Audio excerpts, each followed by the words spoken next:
What if a massive investment could solve one of India's biggest energy challenges, turn past friction into, well, powerful collaboration, and maybe even create a blueprint for the nation's green future? That's exactly what we're unpacking today. Welcome to The Deep Dive. We're plunging into a truly fascinating topic. The landmark 80,000 crore investment by NTPC in Telangana's renewable energy sector.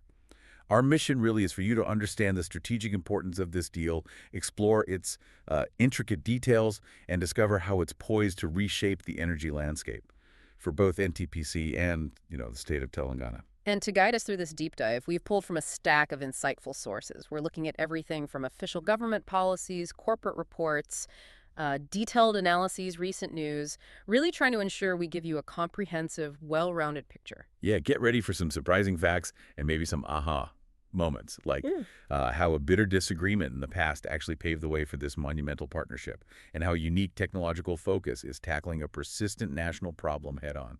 It's quite a story. It really is. So let's dig into the specifics, starting with that headline number, 80,000 crore. Wow. I mean, to put that in perspective for maybe our global listeners, that's approximately 9.6 billion US dollars. Huge amount. And in India, remember, 1 crore is 10 million rupees. So 80,000 times 10 million. It's a truly monumental sum, and it really stands as one of the most substantial commitments like this. Single investor, single state. Certainly in India's renewable energy history. So how did this all come about? Where did it start? Well, it was formalized following a pretty pivotal meeting on Saturday, August 9th, 2025.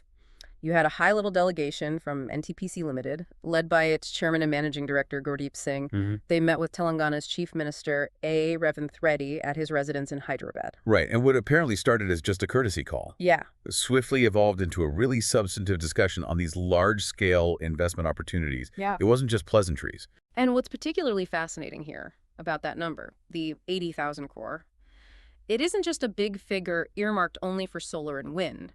The agreement specifically includes flexibility for other renewable energy projects. Oh, okay, so that's key. It's critical because it means the investment can encompass emerging tech, things vital for a modern, stable, green grid. Think pumped hydro storage, battery energy storage systems, BSS, maybe green hydrogen production down the line? Which perfectly aligns with Telangana's own plans. Exactly. It fits right into their recently released Clean and Green Energy Policy 2025. Okay, so one of the big operational outcomes you mentioned from that meeting was establishing a joint working group. Now, that sounds like, standard corporate procedure sometimes. What makes this one particularly significant for a deal this huge? That's a really great question because it's precisely where, the rubber meets the road. See, in the past, interactions between developers and states, especially for these massive power projects, they've often been, transactional. And sometimes even adversarial, let's be honest. Right. We saw that friction recently between Telangana and NTPC themselves, didn't we? Over the Ramagundam thermal power project. Did. The state found the cost, I think it was €8 per unit, just prohibitively expensive, especially compared to solar at, €2? Big difference. Huge. So this joint working group, it fundamentally changes that whole dynamic. It actually institutionalizes collaboration. It creates a permanent forum for proactive problem solving, moving from just reacting to disputes to actually preemptively addressing challenges. So it's baking partnership into the process from the start. Exactly, a true partnership approach. So this really sets the stage for what we're about to dive into, how a state that was recently at odds with NTPC can now become the epicenter of its green energy ambitions. Makes you wonder, doesn't it? I think it really does. Okay, so that's how Telangana benefits. But how does this massive investment fit into NTPC's own sort of grand strategy? Let's zoom out a bit. Right. For decades, as you know, NTPC has been the absolute backbone of India's power sector, primarily through its vast fleet of coal-fired thermal plants. But obviously, they've recognized the global shift towards clean energy, and they've embarked on an incredibly ambitious diversification journey. This is their 2032 vision, right? That's the one. The cornerstone of this transformation is that 2032 vision. The stated goal is to establish 60 gigawatts of renewable energy capacity by that year. 60 gigawatts. That's enormous. It is. To give you a sense of the scale, that would represent nearly 45% of its total planned generation capacity of 130 gigawatt. It's a monumental shift in their energy mix, from predominantly coal to almost half renewables. And this strategic pivot, it goes beyond just solar and wind, doesn't it? They're looking at a whole suite of things. Absolutely. NTPC is actively exploring investing in a range of advanced energy solutions: green hydrogen, waste energy conversion, large-scale battery energy storage systems, even nuclear power. It's all aimed at building a resilient and, crucially, a de-risked portfolio for the future. And they've got some strong backing for this, too, from the government. They do. There was a clear demonstration of federal support just recently, in July 2025. The Union Cabinet approved a significant enhancement of NTPC's financial autonomy. What did that involve? They basically raised the investment limit for its green energy subsidiaries from a, frankly, modest 7,500 crore up to a substantial 20,000 crore. Wow, big jump. Huge. It empowers NTPC to really accelerate its green capacity addition without those financial constraints holding them back. And structurally, how are they managing this? Through subsidiaries. Yes. To execute this ambitious green agenda with the required focus and agility, they've structured the business through dedicated subsidiaries. There's NTPC Green Energy Limited, or NGL, and its wholly owned subsidiary, NTPC Renewable Energy Limited, NREL. And NGL already had that big IPO, didn't it? That's right. NGL already demonstrated its capacity to attract private capital by successfully launching a 10,000 crore initial public offering. Shows market confidence. Okay, so let's circle back to that conflict to collaboration idea we touched on, because the choice of Telangana seems particularly interesting given their recent history. It's fascinating. Consider the strategic brilliance here. In early 2024, as we said, the relationship was strained. Telangana publicly refused to sign that 25-year power purchase agreement, the PPA, for Ramagundam Phase 2 because of the high thermal power costs. Right. Now, instead of letting that disagreement just fester or walking away, NTPC executed a brilliant strategic pivot. They shifted the entire focus of their engagement away from the contentious, expensive thermal power towards the mutually desired goal of affordable renewable energy. Wow. So they didn't just resolve the conflict. They used the source of the conflict, the cost difference, to propose a completely different and massive solution. Precisely. It effectively turned that point of friction into the cornerstone of this huge future collaboration. That's more than just a business deal. That's some serious strategic maneuvering, almost like corporate judo. You could say that. It demonstrates a rare agility, turning what could have been a permanent roadblock into the foundation for this massive new partnership. It completely shifts the energy paradigm of their relationship. Now, DPC has signed huge MOJI's memoranda of understanding with other states, too. I think you mentioned Andhra Pradesh, Rajasthan. Big numbers there as well. That's right. Huge numbers. Up to 25 GW in Andhra Pradesh, valued at a staggering 2 lakh crore, and 10 GW in Rajasthan. So what makes this Telangana commitment different? Is it genuinely more concrete, or is it just another impressive number on paper for now? That's a fair question. While those other MEOs are indeed large commitments, the Telangana deal feels distinct for a few reasons. It appears to be at a far more advanced and, frankly, concrete stage of development. How so? Well, firstly, it's directly tied to that newly legislated, highly detailed, and incentive-rich state policy, the 2025 Clean and Green Energy Policy. That provides a solid framework. And critically, the immediate establishment of that joint working group, that signifies a clear move from just intent from an MOU to actual operational planning. So less aspirational, more actionable. Exactly. It feels less like an aspiration and more like a detailed plan ready to roll out. Okay, but this massive deal, it isn't just about NTPC deciding Telangana is a good place. It's also a direct response to something unique the state itself has done, creating the right environment. Absolutely. NTPC's decision to commit this 80,000 crore isn't based only on, say, sunshine or wind potential, though Telangana has that. It's a direct response to the state creating one of the most comprehensive and, crucially, investor-friendly policy ecosystems for renewable energy anywhere in India. And the central pillar of that is the Telangana Clean and Green Energy Policy 2025 you mentioned. Tell us a bit more about that. What makes it so attractive? Yes, it was officially issued via government order back on January 11, 2025. And look, this policy isn't just a statement of intent like some policies can be. It's a detailed, actionable framework, really designed to attract capital and drive sustainable growth. And it offers long-term certainty. Exactly. Its 10-year operative period provides that long-term certainty and regulatory stability that large institutional investors like NTPC absolutely required. That stability is golden. And the policy's headline objective is huge, Wow. adding 20,000 million W of new renewable energy and storage by 2030. That's almost doubling the state's current base.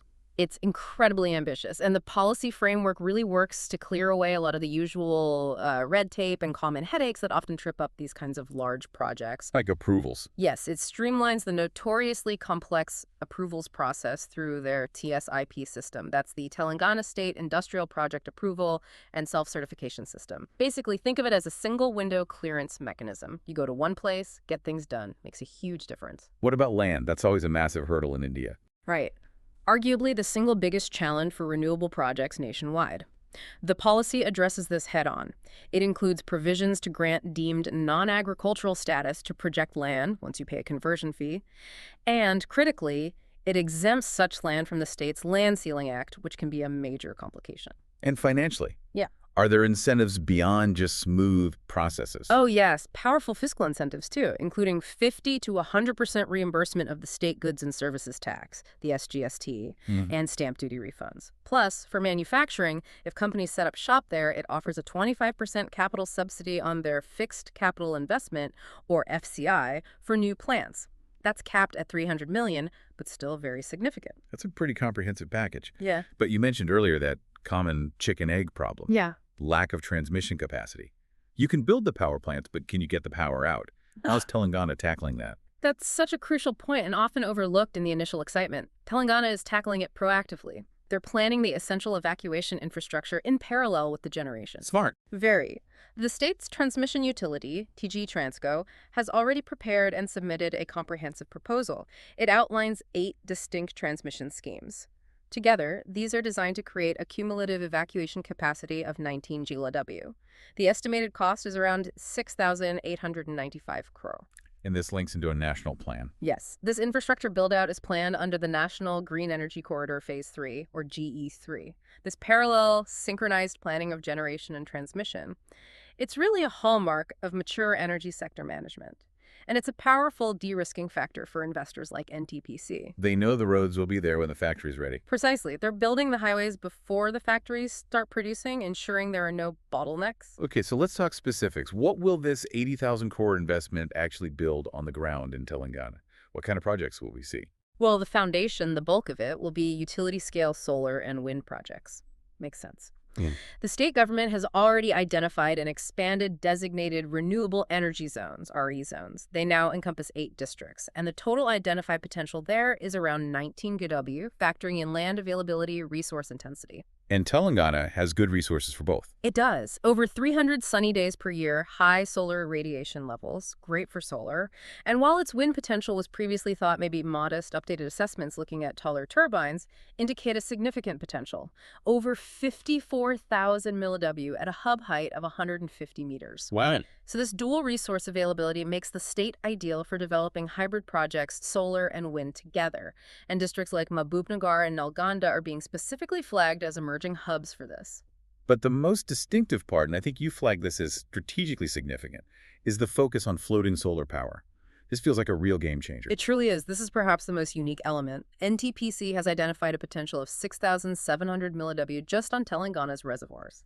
6,700 megawatts on water. Exactly. The technology involves mounting solar panels on floating platforms in water bodies, lakes, reservoirs, and its primary benefit, it directly circumvents those land acquisition conflicts we just talked about, that major bottleneck for projects across India. Huge advantage. Massive. And NTPC isn't just theorizing here. They already have a successful 100 milliW floating solar plant operating at their Ramagundam facility right there in Telangana. So they've proven the concept at scale already. Exactly. It serves as a crucial large-scale pilot project.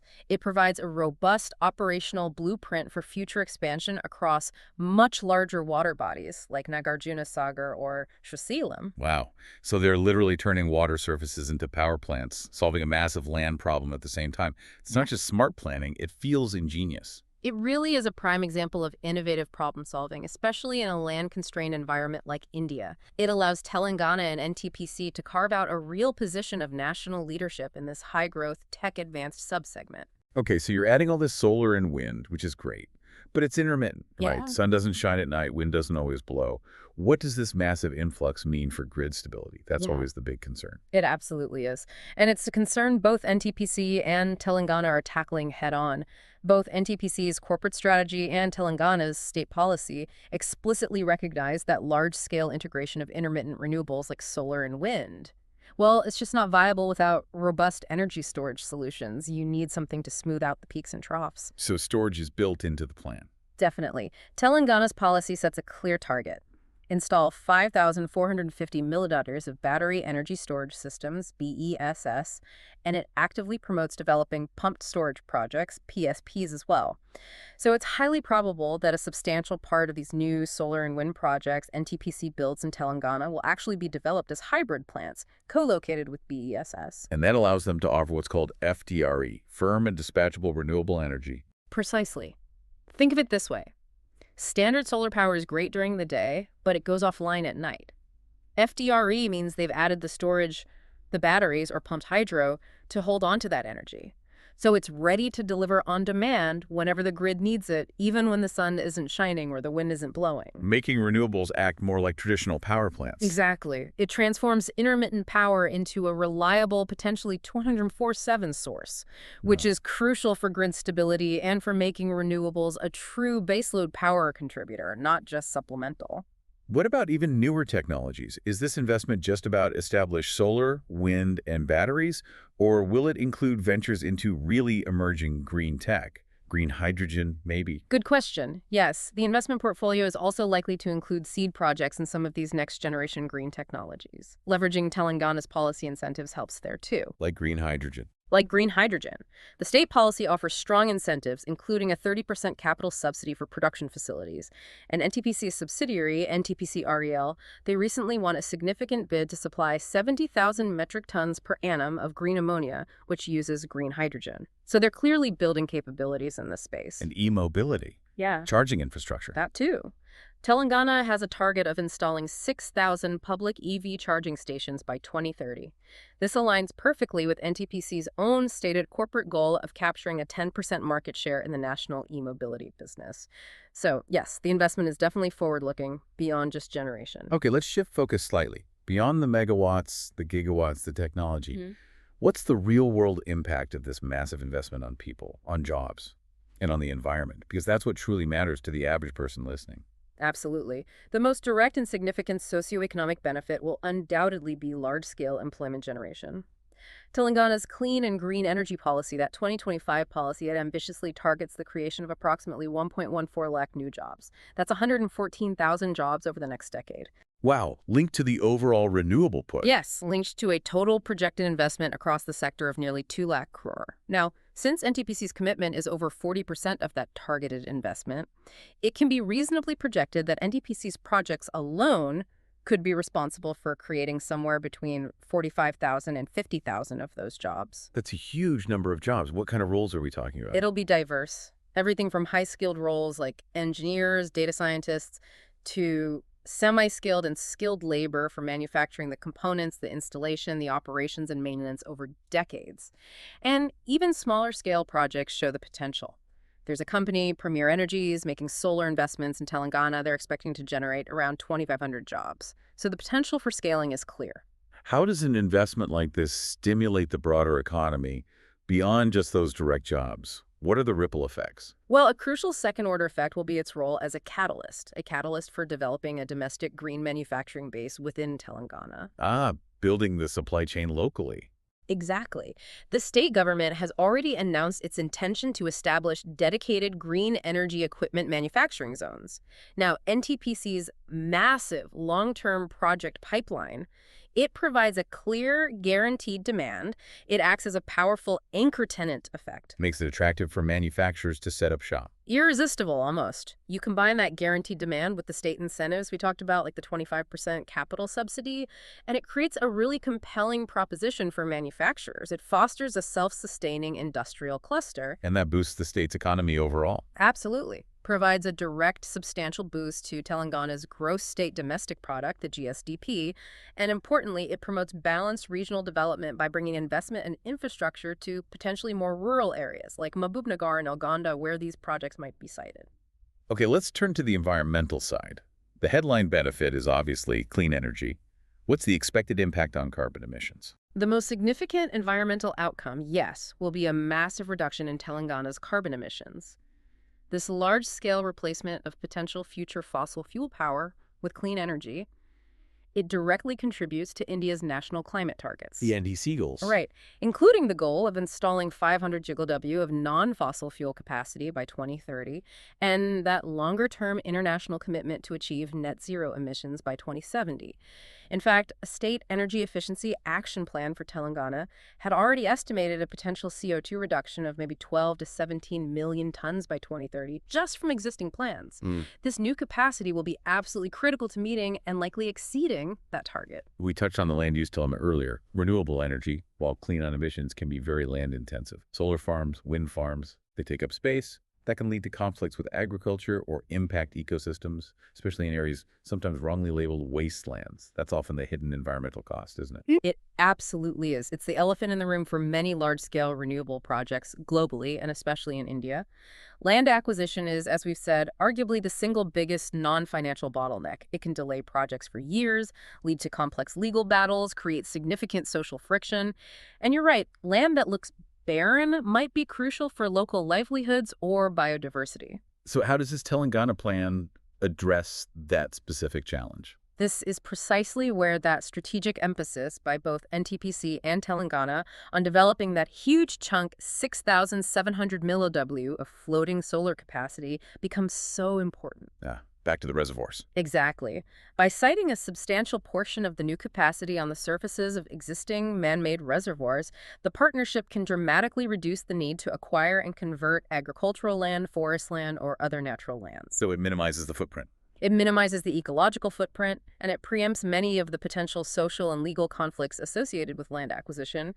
It basically de-risks a large part of the investment portfolio from that land use angle right from the outset. That's a really integrated way of thinking about it, solving the energy problem and the land problem simultaneously. It's a very direct and intelligent response to a well-known national challenge. Okay, let's try and bring it all together now, thinking about everything we've discussed. What makes this proposed 80,000 crore investment by NTPC in Telangana truly a watershed moment, as some might call it? I think it really represents a truly symbiotic partnership. Look at it this way. NTPC needs large, policy-stable states like Telangana to achieve its formidable 60 GW green energy target. They can't do it without states playing ball. And conversely, Telangana needs a credible, large-scale anchor investor like NTPC to transform its visionary clean and green energy policy from paper into reality on the ground. So their successes are intertwined now. Inextricably linked. The success of one depends directly on the success of the other.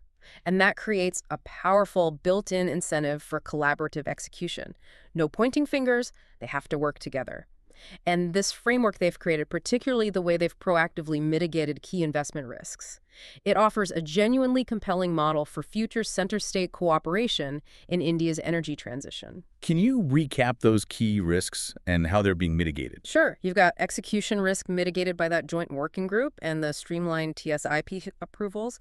You've got land risk mitigated significantly by the floating solar component and the clear state land policies. And you've got grid risk mitigated by that proactive parallel transmission planning under the Green Energy Corridor Phase 3. It's a holistic risk mitigation strategy baked into the deal. So, looking ahead, thinking practically, what are the key takeaways or maybe recommendations for the players involved here? Let's start with NTPC. What should they focus on to make this vision a reality?